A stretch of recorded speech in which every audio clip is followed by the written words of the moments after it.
Basically normal delivery हा एक misconception आहे. नॉर्मल डिलिव्हरीच्या ऐवजी we should call it a vaginal delivery. So vaginal delivery आणि सिझेरियन मधला फरक हा आहे की सीझरमध्ये आपण पोटाचे 7 लेयर्स कट करून आतमध्ये जातो आणि बाळाला बाहेर काढतो. हेच नॉर्मल डिलिव्हरीमध्ये जे आपलं नॅचरल होल असतं वजायना त्याच्यातून बाळ बाहेर येतं. सो वजायनल डिलिव्हरी ही नैसर्गिकरित्या बनलेल्या होलमधून बाळाला बाहेर काढते. त्या वर्सेस सिझेरियन सेक्शन मध्ये आपण कृत्रिमरित्या पोटाचे लेयर्स कापून आतमध्ये जाऊन बाळाला बाहेर काढतो. सिझेरियन सेक्शन हे भुले अंडर भूल देऊनच करता येतं, वाईल नॉर्मल डिलिव्हरी ही विदाऊट भूल न देता देखील करता येतं. सिझेरियन सेक्शनचे काही ऍब्सोल्यूट इंडिकेशन्स आहेत आणि काही रिलेटिव्ह इंडिकेशन आहेत. ऍब्सोल्यूट इंडिकेशन मध्ये जर का बाळाला खाली जाण्यासाठी जागा अपुरी असेल, ज्याला आम्ही सिफॅलोपेल्विक डिस्प्रपोर्शन म्हणतो, किंवा बाळाचं डोकं खूप मोठं असेल किंवा खालची जाण्याची जागा म्हणजे ज्याला पेल्विस म्हणतो ती जर का छोटी असेल तर अशा केसमध्ये सिझेरियन डिलिव्हरी सांगितली जाते. दुसरी गोष्ट म्हणजे प्लॅसेंटा प्रिव्हिया, म्हणजे जर का वार ही पूर्णपणे पिशवीच्या तोंडापाशी असेल तर that is an absolute indication for caesarean delivery. कुठलेही जर का बाळाचं डोकं खाली नसेल, बाळाचा पृष्ठभाग खाली असेल किंवा बाळाची पोझिशन ही आडवी असेल तर अशा केसेसमध्ये देखील आपण सिझेरियन करतो.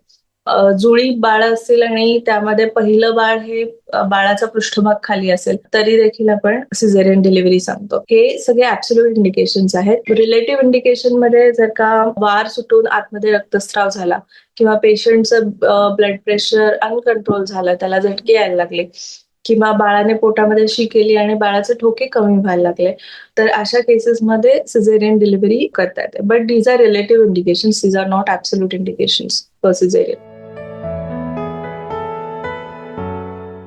आजकालच्या नवीन टेक्नॉलॉजीमध्ये, नवीन इन्स्ट्रुमेंट्समुळे आणि बाळाचं ठोके मॉनिटर करण्याच्या नवीन सिस्टीम्समुळे सिझेरियन डिलिव्हरी आणि नॉर्मल डिलिव्हरी हे दोन्ही देखील बाळासाठी सेफ आहे. कारण मॉनिटरिंगच्या ज्या सुविधा आहेत त्याच्यामध्ये खूप ऍडव्हान्समेंट झाली आहे. त्यामुळे दोन्ही सिझेरियन आणि नॉर्मल डिलिव्हरी सेफ आहेत बाळासाठी. वजायनल डिलिव्हरीचं कसं आहे की नैसर्गिकरित्या जे होल असतं त्याच्यातून बाळ बाहेर येतं, त्यामुळे स्नायू किंवा कुठल्याही प्रकारचे शरीराचे भाग कट होत नाहीत. त्याच्यामुळे रिकव्हरी ही वजायनल डिलिव्हरीमध्ये खूप लवकर आहे. म्हणजे सपोज एखाद्या पेशंटची सकाळी डिलिव्हरी झाली तर तुम्हाला संध्याकाळी पेशंट चालताना बाहेर दिसेल, व्यवस्थित संडासला जाऊ शकते, लघवीला जाऊ शकते. हेच सिझेरियन डिलिव्हरीमध्ये कसं असतं, मी जसं मगाशी सांगितलं की 7 लेयर्स कट करतो, त्यामुळे आणि प्रत्येक लेयरला सुचर म्हणजे प्रत्येक लेयर क्लोज करताना त्याला टाके घालायला लागतात. त्यामुळे रिकव्हरी टाइम हा सिझेरियन डिलिव्हरीमध्ये खूप जास्ती आहे. म्हणजे आज जर का सिझेरियन डिलिव्हरी झाली तर उद्या संध्याकाळी पेशंट उठून बसू शकतो. बाकी चालणं, फिरणं, रेग्युलर ऍक्टिव्हिटीज रिझ्यूम करणं ह्याला साधारण 7 दिवस तर जातात. वजायनल डिलिव्हरीमध्ये हे 2 दिवसामध्ये पॉसिबल आहे. सिझेरियन मध्ये मेनली कसं आहे की रक्तस्राव जास्त होण्याची शक्यता असते, कारण ऑफकोर्स 7 लेयर्स कट करतो, त्यामुळे प्रत्येक लेयरमध्ये आपल्या रक्तवाहिन्या असतात, नसा असतात. त्यामुळे नसा कट झाल्या तर पेन खूप जास्ती होण्याची शक्यता आहे किंवा प्रत्येक रक्तवाहिन्या कट झाल्यानंतर ब्लिडिंग जास्ती होण्याची शक्यता आहे. सो सिझेरियन डिलिव्हरीमध्ये रक्तस्राव हा एक मोठा मुद्दा आहे. दुसरं म्हणजे कधी कधी गर्भाशयाची पिशवीला इजा होण्याची शक्यता असते. आणि तिसरा म्हणजे भुलीचे जर का काही साईड इफेक्ट झाले, पेशंटला भूल युजली पाठीतून दिली जाते सिझेरियन डिलिव्हरीमध्ये, त्याच्यामुळे कधी कधी हेडेक होणं किंवा जिथे पंक्चर घेतलंय त्या साईडला भरपूर जास्त पेन होणं हे होऊ शकतं.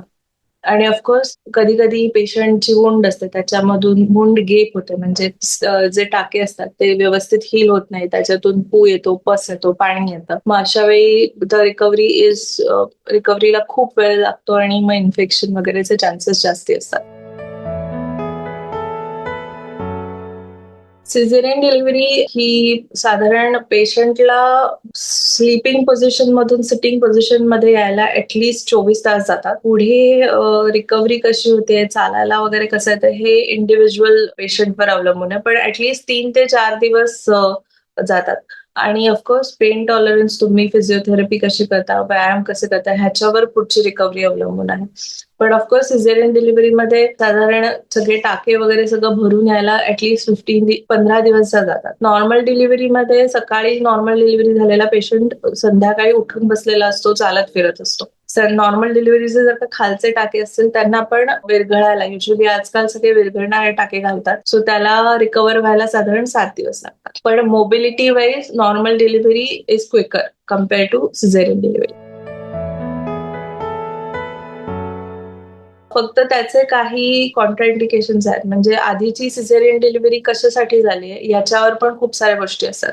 म्हणजे आधीची सिझेरियन डिलिव्हरी ही सीपीडी म्हणजे सिफॅलोपेल्विक डिस्प्रपोर्शन म्हणजे खालची जागा छोटी आहे म्हणून झाली असेल तर next time normal delivery possible नाही कारण खालची जागा छोटीच आहे. मग अशा वेळी तुम्हाला नाही करतात. पण जर का आधीची डिलिव्हरी रिलेटिव्ह इंडिकेशनसाठी म्हणजे बाळाने पोटात शी केली आहे म्हणून किंवा बाळाची ठोक्यांची पट्टी इज नॉन रिअशरिंग अशा कारणांसाठी झाली असेल तर नेक्स्ट टाइम तुम्ही नॉर्मल डिलिव्हरीचा प्रयत्न नक्की करू शकता. सिझेरियन जर का साधारण 1 वर्षाच्या आधीच जर का झालाय आणि लगेचच बाईला प्रेग्नन्सी राहिली तर अशा वेळी आतले जे टाके असतात ते कमकुवत असतात. सो अशा वेळी नॉर्मल डिलिव्हरी अटेम्प्ट नाही करतात. सो 2 जर का प्रेग्नन्सीमध्ये जर का पहिलं सिझेरियन असेल आणि 2 प्रेग्नन्सीमध्ये ऍटलीस्ट 2 वर्षाचा गॅप असेल तर you can very well go for normal delivery.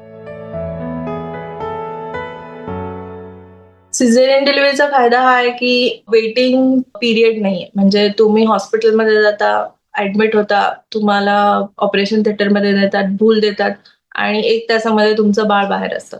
हेच नॉर्मल डिलिव्हरीमध्ये कसं होतं की यू गेट ऍडमिटेड त्याच्यानंतर नॉर्मल डिलिव्हरीचा लेबरचा प्रोसेस हा खूप प्रोलॉंग असतो. म्हणजे काही पेशंट्सना 1-2 दिवस जातात लेबर पेन्समध्ये. सो हा एक डिसएडव्हान्टेज आहे हा नॉर्मल डिलिव्हरीचा. सिझेरियनमध्ये पण कसं आहे पोस्ट ऑफ पेन जास्ती आहे. नॉर्मल डिलिव्हरीला आधीचं पेन खूप जास्ती आहे पण रिकव्हरी फास्ट आहे. वजायनल बर्थचे परसे तोटे असे नाही आहेत. फक्त कसं आहे काही लोकांना वजायनल बर्थच्या वेळी इन्स्ट्रुमेंट्स वापरले म्हणजे कधी-कधी काही लोकांना पंप वापरला जातो. बाळ जर का लवकर बाहेर येत नसेल, बाळाचे ठोके कमी होत असेल तर कधी-कधी आम्ही पंप वापरतो किंवा चिमटा एक प्रकारचा वापरला जातो. जर का असा इन्स्ट्रुमेंटल डिलिव्हरी झाली तर वजायनाला इतर ठिकाणी जखमा होण्याची शक्यता असते. सर्व्हिक्समध्ये जर का जखमा झाल्या तर त्याच्या थ्रू ब्लिडिंग होण्याची शक्यता असते. सो असं काही झालं तर वजायनल डिलिव्हरीमध्ये ब्लिडिंग किंवा दिस टाइप ऑफ ट्रॉमा हा एक डिसएडव्हान्टेज राहू शकतो. बाकी परसे नॉर्मल डिलिव्हरीचा तोटा काही नाही.